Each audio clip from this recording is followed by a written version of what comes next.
کہ تمہیں میں ایک امانت دے رہا ہوں، اس میں تم نے خیانت نہیں کرنی۔ اب امانت کیا ہے؟ اختیار امانت ہے۔ ہم سب لوگ اس میں خیانت کرنے کے مرتکب ہو رہے ہیں، اور ہماری کامیابی اس میں ہے۔ یہ بات نوٹ کر لیں کہ اس اختیار کو ایز اٹ از ہم اپنے مولا کی طرف لوٹا دیں۔ اعوذ باللہ من الشیطان الرجیم، بسم اللہ الرحمن الرحیم۔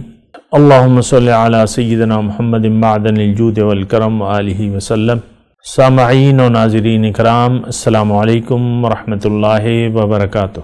آج کا ہمارا موضوع یہ ہے کہ کیا انسان پر اللہ تعالیٰ کی طرف سے کوئی ذمہ داری عائد ہوتی ہے؟ دیکھیں، یہ بہت اہم سوال ہے، اور عام آج کا انسان، بلکہ آج کا مسلمان جو ہے وہ غافل انسان ہے، اور افسوس کی بات یہ ہے کہ یہ اپنی غفلت پر راضی ہے۔ یہ بڑی ایک خطرناک بات ہے۔ آج کا انسان سویا ہوا ہے، بے جان ہے اور غافل ہے، اور افسوس کی بات یہ ہے کہ یہ کوئی پریشانی نہیں محسوس کر رہا، جبکہ حقیقت یہ ہے کہ اس کی زندگی کا خاتمہ ہونے والا ہے۔ عنقریب یہ قبر میں چلا جائے گا اور مر جائے گا۔ اور ذمہ داری تو اب یہ ہے نا کہ دیکھیں، انسان جو ہے وہ ذمہ دار ہے، انسان ذمہ دار ہے۔ اس پہ ذمہ داری یعنی ایک امانت، اگر آپ دیکھیں تو اللہ تعالیٰ نے اس الفاظ میں کہا ہے کہ انا عرضنا الامانۃ، میں نے اس کو ایک امانت دی ہے، یعنی امانت اس کے حوالے کی ہے، اور اس نے یعنی امانت میں خیانت نہیں کرنی۔ تو خیانت نہ کرنے کی ذمہ داری ہے کہ تمہیں میں بھجوا رہا ہوں، اور ایک امانت دے کے بھجوا رہا ہوں۔ اور امانت کیا ہے؟ اب امانت کا مطلب آپ دیکھیں نا کہ امانت کیا ہے۔ امانت جو ہے یعنی اللہ تعالیٰ نے انسان کو پیدا کیا ہے اپنے لیے۔ ہماری منزل کیا ہے؟ اب اللہ کی ملاقات کی تیاری، کیونکہ اللہ تعالیٰ، یہ انسان اللہ تعالیٰ کا کیا ہے؟ خلیفہ ہے۔ اللہ کی ملاقات کے یہ اس وقت اہل ہوگا جب یہ اپنے آپ کو اللہ تعالیٰ کا خلیفہ بنا دے۔ اب یعنی یہ تو آپ سب جانتے ہیں نا کہ بھئی انسان جو ہے اللہ تعالیٰ کا خلیفہ ہے، انی جاعل فی الارض خلیفہ۔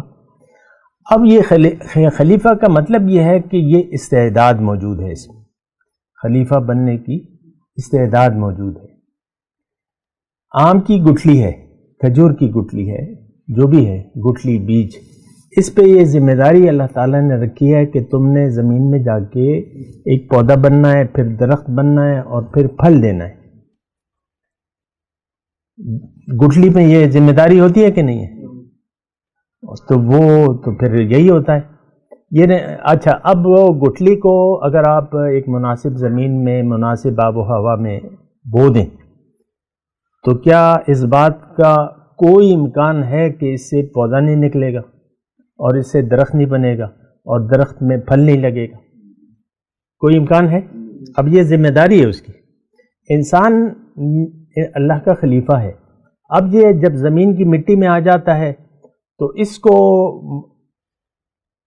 یعنی اس میں وہ صلاحیت موجود ہے۔ اب وہ پانی، وحی کا پانی، قرآن پاک اور حضور صلی اللہ علیہ وسلم کی اتباع، اس میں یہ اپنے آپ کو گم کرے گا، تو اس سے پھر وہ پودا اگے گا، اور وہ ایسا پودا، ایسا درخت، یہ مثال قرآن میں ہے، اس سے ایک ایسا درخت بن جائے گا جس کی جڑیں زمین میں ہیں اور شاخیں آسمان میں ہیں، اور وہ ہمیشہ اپنے پھل دے گا۔ تو خیر، یہ مختصر وقت میں آپ کو یہ بتا رہا ہوں کہ ذمہ داری تو دیکھیں، ذمہ داری تو ہے، اگر حساب کتاب ہے، اگر سزا جزا ہے، اس کا مطلب کیا ہے کہ یہ ذمہ دار تھا۔ سزا جزا ہے، ہم نہیں مانتے، دل ترا گیا الترا نوار، تو وہ ذمہ داری تو یعنی جزائے اعمال کا ہمارے معاشرے میں کوئی تصور نہیں ہے، نہ ہم آخرت کے لیے جی رہے ہیں، نہ جینا چاہتے ہیں، جینا بھی نہیں چاہتے۔ ملا لگا رہے گا مسجد میں، باتیں اچھی اچھی کرے گا بس، یا جنازگاہ میں امام صاحب تقریر کر دیں گے اور بس بات ختم ہو جاتی ہے وہاں، کوئی گپ شپ لگا رہا ہوتا ہے، کوئی کیا تھوڑا سا بس آپ سن لیتے، بس سننا ہے ہمارا، اور دو کان کس لیے دیے ہیں اللہ تعالیٰ؟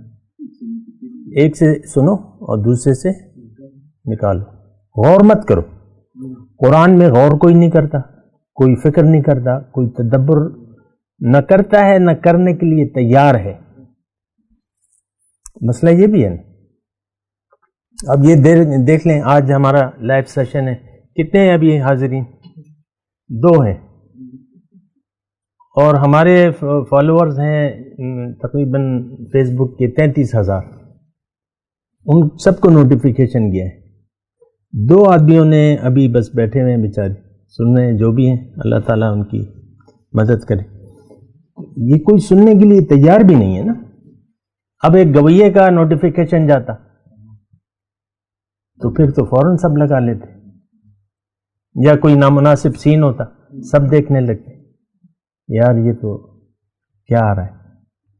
آپ دیکھ لیں، یعنی کوئی سین ہوتے ہی نہیں ہے، بس ایک جھلک دکھا دیتے ہیں، بس لاکھوں کی وہ ویورشپ چلی جاتی ہے، کوئی سین ہوتے ہی نہیں اس میں کچھ ہوتے ہی نہیں ہے، لیکن وہ پوز ایسا بنا دیتے ہیں نا، بس وہ لوگ دیتے ہیں، یار یہ کیا چیز ہے۔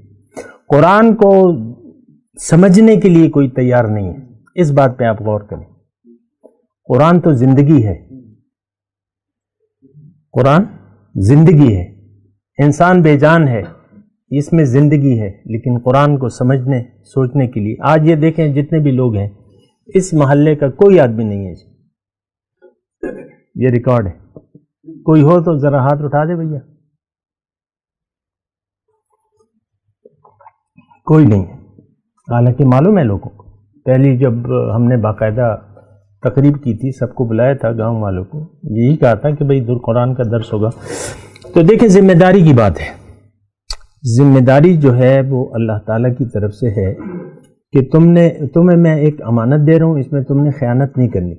اب امانت کیا ہے؟ اختیار،